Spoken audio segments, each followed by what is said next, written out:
We have engaged with local faith leaders and our peers in multiple dialogues and interviews to better understand the struggles and opportunities that LGBTQQ youth face when connecting to a spiritual community. We learned that there is a consensus among adult faith leaders and youth that it is critical to revisit the foundational values of our spiritual practices. Some of the core values of these practices are love, openness, and acceptance. Love, openness, and acceptance are what many spiritual communities strive to achieve. But what does it all look like? In order to fully realize and practice these values, we need to be leaders in exercising them. But what does leadership look like? Is it simply done by saying we are open and affirming, that we are loving and accepting, or do we need to do more? Once you speak it, then it is out there and people can deal with it. Until you allow it to get out, it is kind of the elephant in the room. We need to provide ways in which the dialogue can happen. Sexual orientation is a very difficult topic to discuss, especially for young people who are still trying to understand their own identity. Oftentimes, a person who admits that they are gay, bisexual, or queer will face prejudice, including within their spiritual community. The lack of support, understanding, and dialogue for LGBTQ youth are what drive many young people away from religious communities as they search for places that will further welcome them. People hate me because I love women. Hate and love. People hate me because I love women. How is that Christ-like? So what we're saying to faith communities is we invite you not to see us as immoral, as second class, as less than. We are your family. We are you, and you are us. We come from every faith tradition. We come from every race. We are every kind of gender. We are multi-gendered. We are all these things. And I hope that the religious community can realize that there's this whole section of people out there that are dying for some sort of acceptance, to be included, to be thought of, and to not be marginalized, or to not be told that they're going to hell or that they're freaks. Invite our faith communities to bond with our young people and helping them know that they're a gift, that they're a gift. We're all a gift, But for so long, we were told no. We were told bad. We were told dirty. And sometimes it takes a lifetime to get over those horrendous things. And faith communities, by this sum, looking at us as sinful or bad, become complicit with our death. When 33% of teenage suicides are around sexual identity issues, we have to look at that.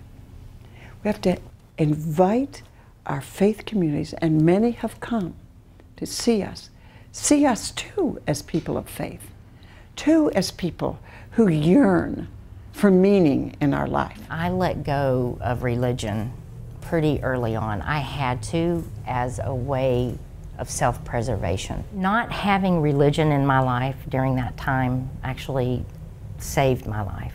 I couldn't subscribe to the religion that said I wasn't good and I was going to burn in hell. So, my thought is, I didn't ask to be a lesbian. I am who I am. And whoever made me, whatever made me, I'm going to live to my fullest potential. When I was in the evangelical church, the message was clear.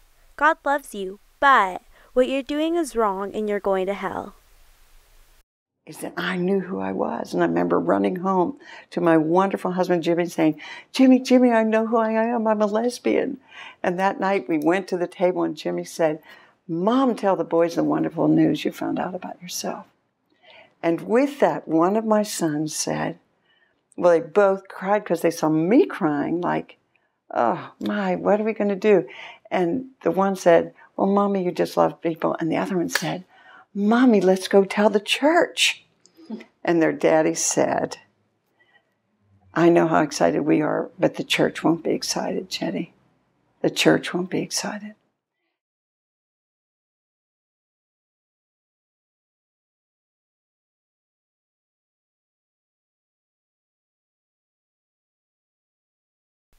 Religious leaders should walk with LGBTQ youth through their struggles by listening, voicing their support, and building a relationship even in the face of scrutiny. I think we need to hold leaders accountable and responsible for looking and saying, no, we're going to love people. If religion is about being Christ-like or God-like or trying to strive to be better people, then why then is it okay to strive to be better except in a few areas where we're trying to hold people down? And I believe leaders have a responsibility in that to stand up and do the right thing. Stand up, be a leader. Be a leader. Say, hatred will not be tolerated here. Discrimination will not be tolerated here. Only love will be tolerated here. To me, how can you be more Christ-like than that? Than to love. There's a way to speak up for those who are being wounded and hurt and not alienate those who actually might be even doing some of the wounding and hurting without meaning to. There is a way to do that, but you have to be skillful at it, and there has to be an openness, again, to the vulnerability and the transparency and the honesty. If the religious leaders can hear anything about this, please, please open your arms, open your hearts, open your minds, open your doors. You know, it's a wealth of knowledge, of just experience that they're not allowing in.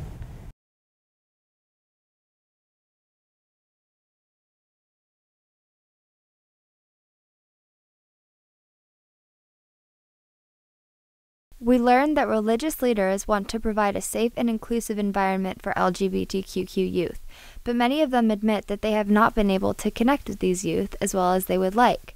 They are unfamiliar with the issues that LGBTQ youth face, they fear criticism, and are therefore unsure of how to best support these youth.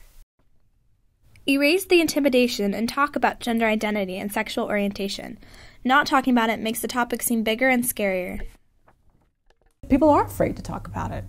And I think that if you can't talk about things that people are afraid of in church or, in synagogue, then what's the point? That's what I think spirituality, religion, faith is about. My generation and older we still need a lot of education and comfort level to talk about these issues in terms of orientation, but also identity, because it's really the kids that are teaching us, what's the latest letter to add to the the long list, and what do all these words mean?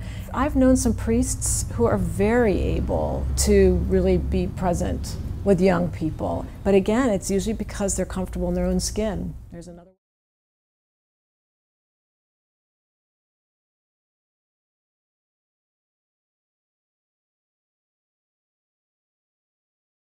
If spiritual communities want to be inclusive to LGBTQ youth, it is important for them to see other LGBTQ people reflected in congregational leadership, and to personally approach youth and listen to their perspective and their experiences with an open mind.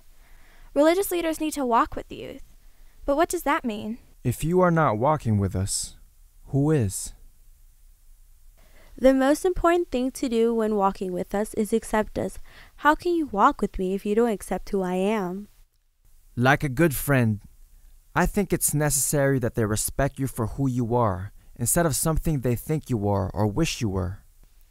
If someone says, "Hey, I'm here for you," it opens a lot of doors that might have seemed closed.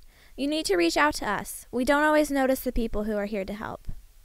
Religious leaders suggest that if spiritual people were to truly understand the foundation of their religion, they will discover that their religion was founded in openness, acceptance, and love. Prejudice often comes from misinterpretations of religious beliefs.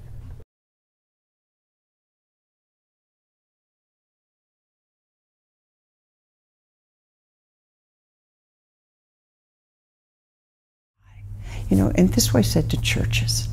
This way saying to faith communities. Okay, we're in everybody's faith community. And it's we are they and they are us, we're saying. We come from everybody's family. So how do we help them see us beyond these labels. What I'd want to say to young people is to embrace who you are, is to know that who you are is so incredibly special. And if only 1 out of 10 of us are lesbian, gay, bisexual, transgender, then we must be really special. So how do we do that? How do we let our youth know who's here? Because there are lots of people here that are open. And maybe that's one of the things that we do with the Interfaith Council. And these would be things that we could talk about at the interfaith level. That's what we do better, is getting people together across many traditions to have conversations about this, and then hope that they will go back and take it to their own, communities and stir it up some more. You're getting me kind of fired up about how important it is to really get people to talk about this, because it's huge. I would like to offer a challenge to the young generation. You will be the next leaders in our faith communities. If you can start the discussion and talk openly about human sexuality in all its broad spectrum, it would be a great gift. That is something that the older generations have not been able to do.